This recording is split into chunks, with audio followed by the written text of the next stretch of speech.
नवजीवन तुम्हें है सौ सौ वंदन, करे तेरा अभिनंदन। हो देव दयानंद, देख लिया तेरे कारण, जन जन को हम सबको मिला है ये नवजीवन। तुम्हें है सौ सौ वंदन, करे तेरा अभिनंदन। हो देव दयानंद, देव दयानंद। हुआ ज्ञानता का दूर अंधेरा, हुआ ज्ञानता का दूर अंधेरा। घर घर ज्ञान के दीप जले तेरे कारण, हो घर घर ज्ञान के दीप जले तेरे कारण, जन जन को हम सबको मिला है ये नवजीवन। तुम्हें है सौ सौ वंदन, करे तेरा अभिनंदन।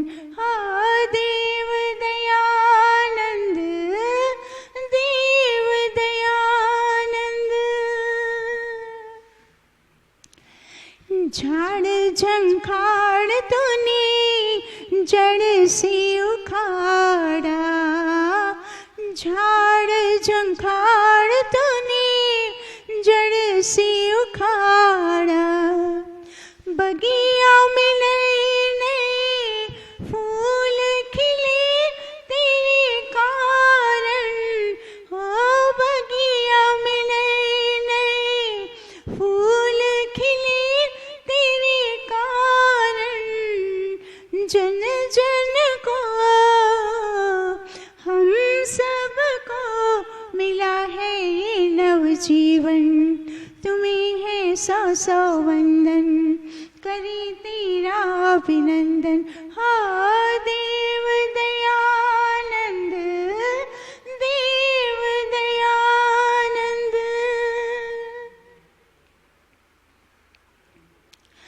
फटे हुए थे यहाँ दिलों के दामन, फटे हुए थे यहाँ दिलों के दामन।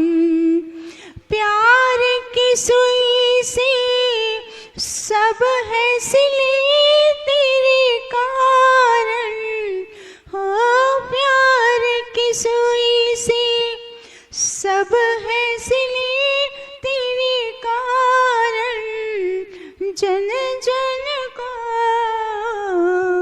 हम सबको मिला है ये नवजीवन। तुम्हें है सौ सौ वंदन, करे तेरा अभिनंदन। हो देव दयानंद, देव दयानंद। हम एक फूंक से ही उड़ जाते थे, हम एक फूंक से ही उड़ जाते थे। पथिक तूफान से अब ना हिले तेरे कारण, हो पथिक तूफान से अब ना हिले तेरे कारण, जन जन को हम सबको मिला है ये नवजीवन।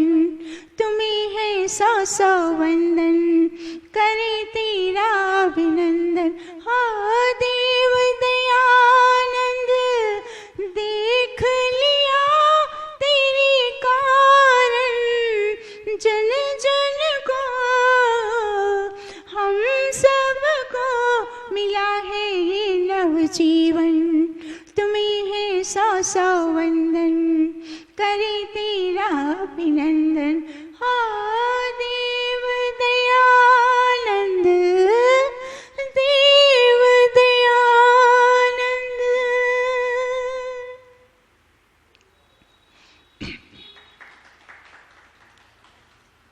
मैं ऋषि दयानंद सरस्वती की कल बात हो रही थी, तो समय और कल दूसरा भी एक विषय था, तो समय कम पड़ गया। यह भजन हमने तैयार किया था कि ऋषि के श्रद्धांजलि को अर्पित करने के लिए।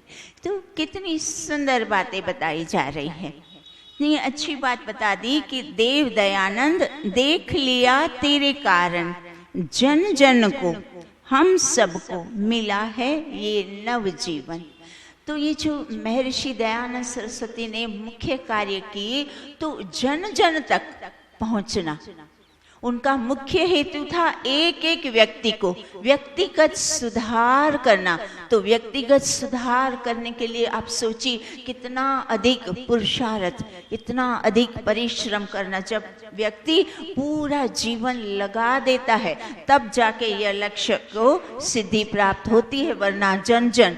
और उस समय तो सारा घोर अंधकार, अविद्या अंधकार था, सारे के सारे अधर्मी हो चुके थे, विधर्मी चौतरफ से विधर्मी थे, और जो अपने स्वयं के लोग थे वो सारे के सारे पौराणिक पुराणों के चक्कर में पड़े थे, और मूर्ति पूजा और ये पंडित पुरोहितों के ब्राह्मणवाद, ये सारी की सारी कुरीतियों में इतनी अधिक कुरीतियां थी। देखो यहाँ ये जो बात है वो समझने की बताई जा रही है कि झाड़ जंखड़ तूने जड़ से उखाड़ा। तो झाड़ जंखड़ क्या होता है? ये झाड़ जंखड़, ये जो व्यक्तियों के अंदर अनेक प्रकार के भ्रम, भ्रांतियां, कुरीतियां, उस समय समाज में इतनी अत्याधिक कुरीतियां थी कि क्या बताएं। हर तरह से जो इतना सारा अविद्या का घोर दिमाग में कुछ सूझता है, सब उल्टा। जितना कार्य करना, काम कर रहे हैं धार्मिक, पर कर रहे हैं अधार्मिक कार्य, और समझ रहे हैं कि हम धर्म को बढ़ावा दे रहे हैं, हम धार्मिक है। इस तरह से इतनी सारी उल्टी कुरीतियां। तो उसमें कुरीतियों में मुख्य मुख्य क्या था? बाल विवाह। अब बाल विवाह उस समय इतना जोरों पर था। छोटी छोटी बच्चियों को 2 वर्ष की, 4 वर्ष की, 6 वर्ष की, 8, बड़े बड़े उम्र के पुरुषों के साथ उनका विवाह। अब ये अनमेल विवाह, आप सोचो, छोटी बच्ची कब बड़ी होगी तब वो व्यक्ति पुरुष। शांति पाठ, तो बच्ची बेचारी छोटी उम्र में ही विधवा, और फिर उन विधवाओं को इतना प्रताड़ित किया जाता, विधवाओं का जीवन इतना नरकीय बनाया था। अपनों ने भी, अपने घर वाले उसको क्या पता क्या समझते, और तू तो ये है, तू तो वो है, सारा दोष उस पे मरना, और फिर समाज भी। तो दोनों तरफ से उसकी इतनी दुर्दशा। तो स्वामी जी ने ये सब देखा, बाल विवाह को बंद कराया, विधवा विवाह का प्रारंभ कराया, ऐसी ऐसी कुरीतियां। और ये जो मृत श्रद्धा, मृत श्राद्ध, वो उसका भी बड़ा खंडन किया। तो वो कहते थे कि नहीं, जीते जो माता पिता हैं, जीते जितने भी बड़े हैं, बुजुर्ग हैं, आप उनकी सेवा करिए, वो सच्चा श्राद्ध है, वो तर्पण है। तो इन बात का भी उनके व्याख्यान जो करते थे, इन सारी बातों का उनको ज्यादा बल देते थे। तो इससे पता है क्या हो गया? ये जो सारे पुरोहित थे, पंडित थे, पुजारी थे मंदिरों के, वो सब विरोधी हो गए। इतना अधिक इनका विरोध करते रहे, फिर भी स्वामी जी ने कभी कहीं आगे हमेशा अलग अलग स्थानों पर अपना प्रचार करते रहे, और उनके साथ अनेक जन जुड़ते भी गए, और उनके प्रचार व्याख्यानों का लाभ भी होता रहा। फिर क्या हुआ, आगे क्या हुआ? जब एक बार वो जोधपुर में गए, ये उनकी अंतिम बातें हैं, जब उनका अंतिम समय था, तो जोधपुर में उस समय एक कुरीति, अब ये कुरीति की बात चले, उस समय कुरीति ये सबसे अधिक क्या थी कि ये जो राजा नरेश लोग थे, राजा महाराजा और जागीरदार, और उनको देख के फिर दूसरे अन्य लोग भी जिसके पास थोड़ा भी अधिक धन है, वो वहाँ वैश्यावृत्ति बहुत होती थी, अत्याधिक। जितने भी राजा, जागीरदार और अन्य पुरुष अय्याशी और विलासिता। तो ये अय्याशी और विलासिता, ये इसका स्वामी जी बहुत अधिक खंडन करते थे। इस बात के लिए वो जबरदस्त विरोध करते थे।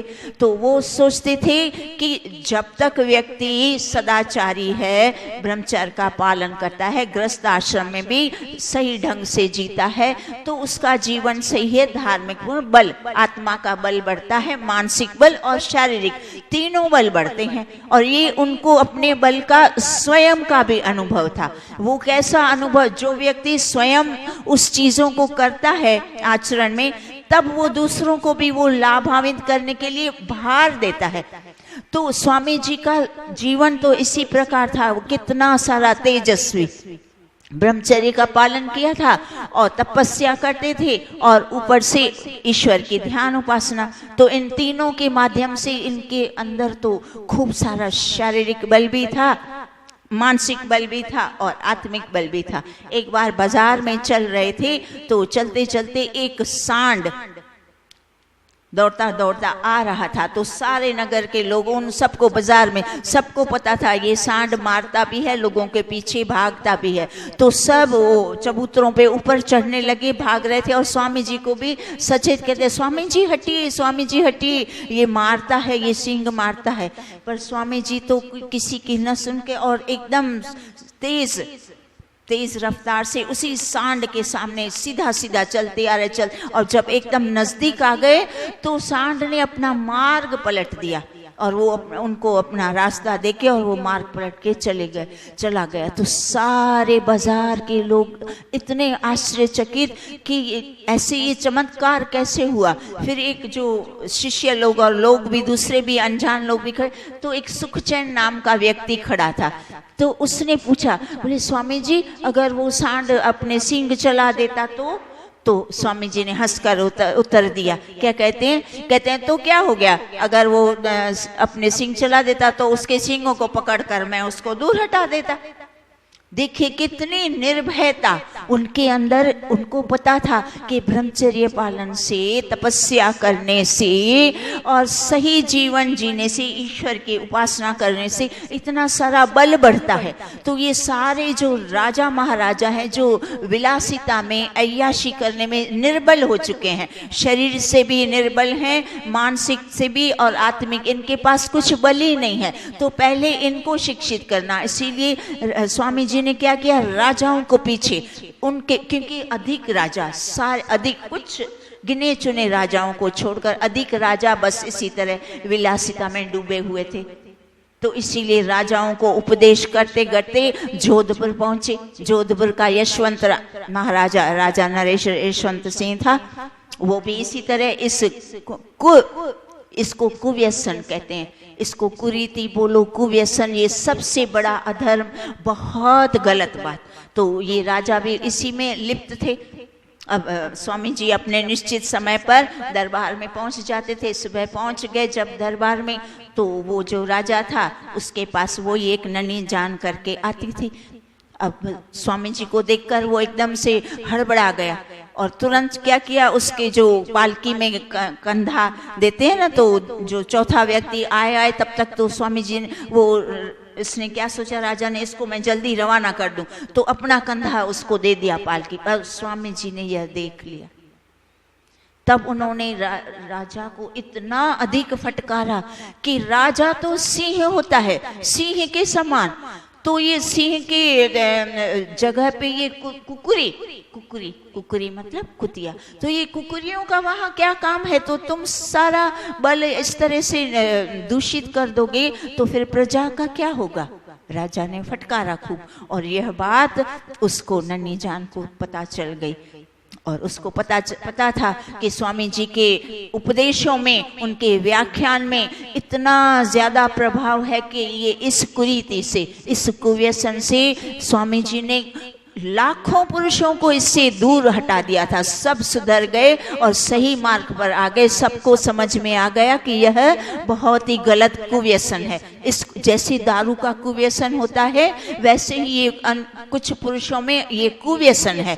तो दारू का व्यसन जैसे छूटे नहीं छूटता, तो ग्रस्त व्यक्ति अपने पत्नी संतान होने के पश्चात भी जो कुव्यसन में इस कुव्यसन में लग जाते हैं तो उनका पतन हर तरह से, परिवार का और उसका मान मर्यादा सब कुछ, शील सब भंग हो जाता है। इसीलिए स्वामी जी इस बातों पर बहुत अधिक, इतना अधिक व्याख्यानों में उनकी एक तो सदाचार, फिर ये कुरीतियां, सारी की सारी कुरीतियों को उल्लेख करते थे। फिर गौरक्षा, इन 4-5 चीजों पे वो बहुत ज्यादा ध्यान देते थे और व्याख्यानों में बताते थे। तब जब ये ननी जान को पता चल गया, वो समझ गई कि अब राजा तो मेरे हाथ से गया, अब ये नहीं आने वाला। और वैसे भी सारे जोधपुर में जो ये व्याख्यान करते थे, तो ये पुजारी, पुरोहित और दूसरे जो पौराणिक लोग सब, और मुसलमान वैसे ही, और अंग्रेज, चारों तरफ से सब उनके विरोध में थे, सारे विरोधी थे। ऊपर से इस घटना से और उस बात को विरोध का बल मिला और सबने मिलके षड्यंत्र किया।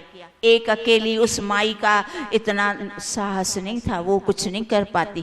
सब ने मिलकर ये योजना, ये षड्यंत्र रचा स्वामी जी की। इसमें इस तरह से जगन्नाथ को इस तरह से देके, लालच आदि आदि जो उसको अपना फोड़ के। और देखिए स्वामी जी कैसे थे, उन्होंने बार बार क्या बता दिया। इस यहाँ भी उनके जो भाषांतर होते थे ना, उसके भाषांतर का खाली हम एक मंत्र का भी अर्थ देखिए, समझेंगे तो हमें समझ आ जाएगा कि वो कैसी भाव रखते थे। क्या बताते हैं ऋग्वेद भाष्य भूमिका में महर्षि दयानंद बताते हैं कि हमें कैसी कामना करनी चाहिए। तो क्या बताते हैं, हे सर्वशक्तिमान जगदीश्वर, सब संसार पर अपनी कृपा दृष्टि से सबको सभ्य, विद्वान, शरीर और आत्मा के बल से युक्त, परोपकार आदि शुभ कर्मों की सिद्धि करने कराने में चिरायु, स्वस्थ, पुरुषार्थी, उत्साही करें, कि जिससे इस परमात्मा की सृष्टि में उसके गुण कर्म स्वभाव के अनुकूल अपने गुण कर्म स्वभाव को करके सब मनुष्य धर्म अर्थ काम मोक्ष की सिद्धि करा के सदा आनंद में रहें। ऐसे विचार उनके, ऐसे शुभ विचार थे कि कोई भी एक व्यक्ति भी दुराचारी न होना चाहिए, एक व्यक्ति भी कुव्यसनों में फंसा नहीं होना चाहिए। सारे के सारे विद्वान बने, सभ्य बने, शालीन बने और सदाचारी बन करे धर्म अर्थ काम मोक्ष की प्राप्ति करें। इस सुंदर सृष्टि में, ईश्वर की सृष्टि में तुम आए हो तो सब अपना उद्धार करो। किसी एक को भी वो किसी एक का अहित नहीं चाहते थे। अब उनके अहित न चाहते थे। एक छोटा सा उदाहरण, जिस जगन्नाथ ने उनको विष दिया, उनको समझ में आ गया, उसने उससे बात भी करी। क्या बोलते हैं स्वामी जी, हे जगन्नाथ तूने अच्छा नहीं किया, मेरा सारा कार्य अधूरा रह गया, लोगों का जो हित था वो सारा हित रह गया। तो अब जिसको भी पता चलेगा शिष्यों को, तो तू ऐसा कर, 500 रुपए की थैली देके, और उसने उसको बोला नेपाल तू चला जा, भाग जा, नहीं तो तुम्हें उसको प्राणों की रक्षा। आप सोचो ऐसा व्यक्ति कभी कहीं है?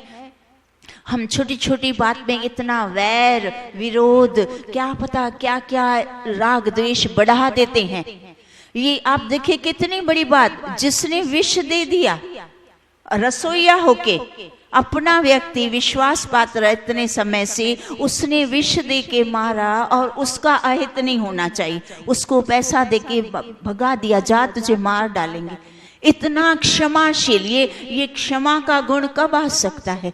जब व्यक्ति परिपूर्ण दयावान गुणवान होगा। ईश्वर का कितना बड़ा उपासक, सारे के सारे ईश्वर के गुण तब उतरते हैं जब प्रेम होता है, दया होती है, करुणा होती है, तब व्यक्ति किसी को क्षमा कर सकता है। उसकी छोटी भूल हो या बड़ी भूल हो, वो क्षमा करने का गुण इसीलिए बहुत भारी है। वो तब हो पाएगा जब व्यक्ति पूर्णता से सबका हित चाहने वाला। कोई बात नहीं, बोला तो बोला, उसमें क्या होगा? क्या वैर बनाना, क्यों उसका अहित सोचना, क्यों उसकी हानि करना। लोग करते हैं ना, छोटी छोटी बात के लिए कितनी हानि पहुंचा देते हैं। इतना सा थोड़ा समझाया था खाली उसके भले के लिए, धर्म की बातें, तो पूरा सर्वनाश कर देता है। क्यों? क्योंकि ऐसा बोला क्यों, इतना वैर, इतना क्रोध, इतनी नफरत, मुझे बोला क्यों, तो सामने वाले का इतना हानि पहुंचा देते हैं। अब भी सारे लोग इस तरह के हैं। तो स्वामी जी क्या चाहते थे कि क्षमाशील बनो, सदाचारी बनो। विद्यार्थियों को जब उन्होंने कासगंज में उनकी विद्याशालाएं, जो विद्या खोली थी ना, गुरुकुल खोले थे छोटे छोटे, तो उसमें उन्होंने निर्देश किया था कि सारे विद्यार्थियों को ध्यान उपासना कराया जाए और उनको व्याकरण सिखाया जाए, उनको मनुस्मृति और वेद सब कुछ पढ़ाया जाए, ताकि वो एक नेक इंसान बने। मात्र पैसा कमाने के लिए हमें, जैसे अभी आपने बात करी कि मात्र विद्या हम ग्रहण क्यों करते हैं? डॉक्टर बन गए, इंजीनियर बन गए, बड़े व्यापारी बन गए, पद मिल गया, पोस्ट मिल गई, धन भी खूब आ गया, बड़ी बड़ी तनख्वाहें, पर संस्कार कुछ भी नहीं। असंस्कारी, असभ्य, वैर, विरोध, अभिमान, ईर्ष्या, दूसरों को हानि पहुंचाना, दूसरों को नीचा दिखाना, जरा भी सहन शक्ति नहीं, बड़ों का मान, बड़ों की कोई एक बात सुनने की कोई धैर्य नहीं। तो ये सब गुणों से व्यक्ति, बच्चे, सारे विद्यार्थी क्या है, उनमें ये गुण है ही नहीं। तो विद्यार्थियों में गुण भरना, संस्कारी करना, ये स्वामी जी का मुख्य लक्ष्य था कि विद्यार्थी जब बचपन से ही संतानों को आप लोग ये गुण दोगे, संस्कार दोगे, तब वो एक नेक व्यक्ति बनेगा और सारा समाज अच्छा सुदृढ़ बनेगा ना। वरना तो ये बचपन से ही जो ये कुसंस्कार बच्चों में हो जाते हैं, फिर वो बड़ा होकर भी वो वैसा ही, और ही उसके ये संस्कार दृढ़ होते जाते हैं। फिर चाहे आप उसको लाख सुना दो, कितने वो ज्ञान सुनेगा, फिर वो जो पुराने संस्कार छप जाते हैं ना, जिसको कहते हैं आदत, स्वभाव बन जाना। जैसे आप देखना, कुछ लोगों को झूठ बोलने की ऐसी आदत लगी हुई है, उसमें उसका कई बार तो उसका कुछ लाभ भी नहीं होता, न सामने वाले की कोई हानि होती है, न किसी का लाभ, न किसी की हानि, पर वो आदतवश वो बस असत्य बोलना, ऐसी आदत बना देते हैं लोग। आदतें ये बन जाती है।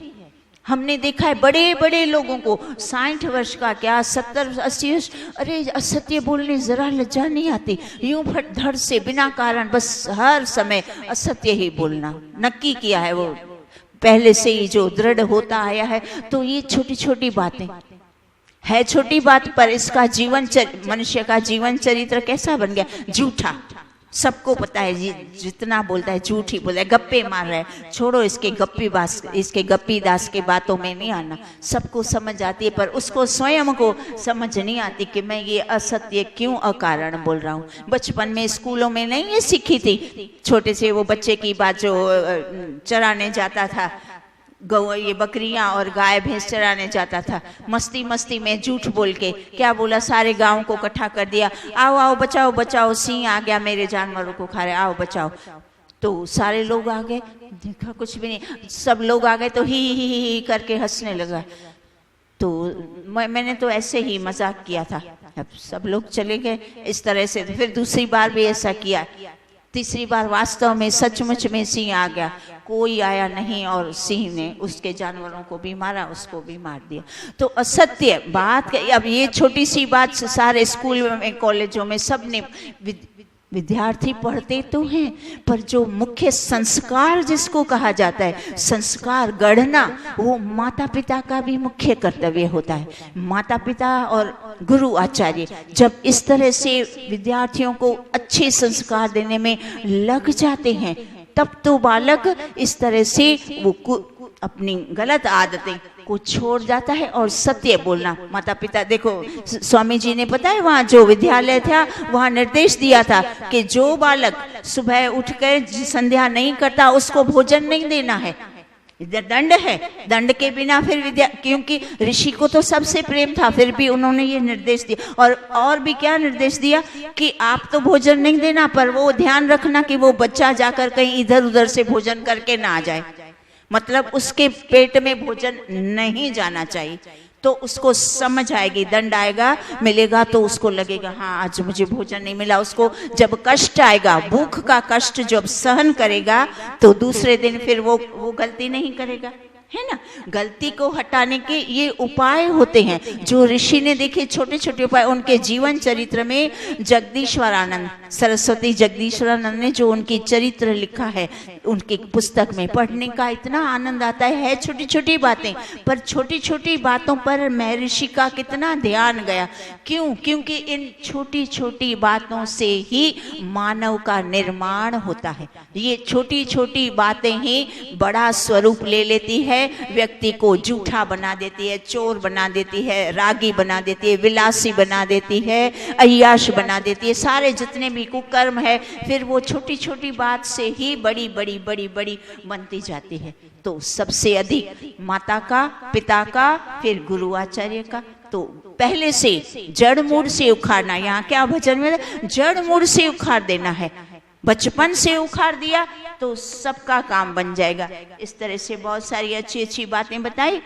अंत में क्या बता दिया था, ये भी बहुत अच्छी बात बताई कि फटे हुए थे यहाँ दिलों के दामन, प्यार की सुई से सब हैं सिले। फटे हुए दामन, फटे हुए का अर्थ क्या है?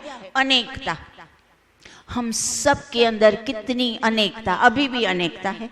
नाम के मात्र, कई जगह तो देखते हैं परिवार में भी अनेकता होती है आपस में सदस्यों की, फिर आस पड़ोस में भी अनेकता है, जहाँ धार्मिक कार्य होते हैं वहाँ भी अनेकता होती है। मेल नहीं होता, तालमेल नहीं बिठाते, इतनी अनेकता, इतनी अनेकता। और वो अनेकता सबसे बड़ा दुर्गुण पतन का। मनुष्य की उन्नति नहीं हो पाएगी अनेकता में। फिर दूसरे लोग उसका विधर्मी है या जो भी है, परतंत्रता का मुख्य कारण अनेकता है। एक तो दुराचारी बनना, व्यक्ति जब सब धर्म से च्युत हो जाता है, दुराचारी बन जाता है, सदाचार छोड़ देता है। और दूसरा अनेकता, आपस की फूट, आपस की फूट से फिर देश हमेशा परतंत्र होता है। ये इतना वर्षों से हम क्यों परतंत्र रहे? हमारा ये सबसे बड़ा अवगुण जो था, दुर्गुण अनेकता, वो अभी भी, आज भी आपस में भी हमारी कहीं पे भी थोड़े से हिंदू है, वो भी सब कुछ अपना अलग अलग बना के बैठे हैं। मैं स्वामीनारायण, मैं साईं बाबा, मैं ये बाबा, मैं वो बाबा, मैं इसको, मैं उसको, मैं उसको। कोई भी एक जगह एक ईश्वर को। ऋषि का क्या था? ऋषि के प्रवचनों का मुख्य सार बस एक ईश्वर को, निराकार ईश्वर की उपासना करना। इसीलिए तो उनके अधिक विरोधी क्यों हुए सब जगह? बस इसी एक कारण के लिए तो वो बोलते थे निराकार ईश्वर की उपासना करोगे तो सब एक हो जाओगे। फिर किसी का ईश्वर ही अलग नहीं, किसी का धर्म अलग नहीं, कुछ भी अलग नहीं, सब एक। तो वहां जब मुख्य रूप से एक हो जाओगे तो फिर बाकी छोटी छोटी बातें भी आपस में सुलझ जाती है, प्रेम प्यार बढ़ने लगता है। तो प्यार से, प्यार की सुई से, ये प्यार की सुई कौन सी थी? ईश्वर के, निराकार ईश्वर की उपासना। तो आज भी हमें जन जन को, एक एक व्यक्ति को हमें क्या देना है? ऋषि का संदेश, मुख्य संदेश यही है कि एक ईश्वर की, जो निराकार ईश्वर है उसको पकड़ो, उसकी उपासना करो और सदाचारी बनो। दुराचार अर्थात कोई भी व्यसन, दुर्व्यसनों से मुक्त रहो और सदाचारी बनकर शुभ कर्म करते रहो। एक ईश्वर की उपासना करो, आपस में मिलजुल के रहो। बस बताइए, अब इसमें कोई कठिन बातें हैं?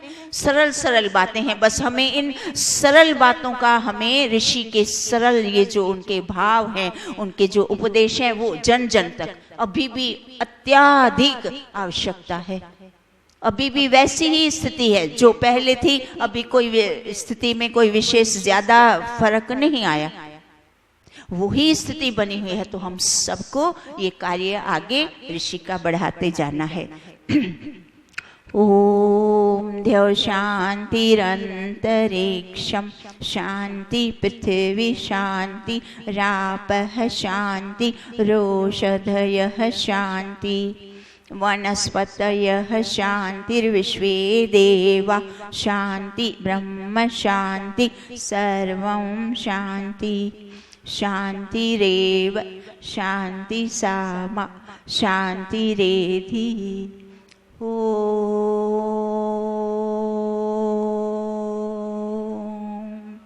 शांति शांति शांति। सर्वेभ्यो नमः। आप सबका बहुत बहुत धन्यवाद।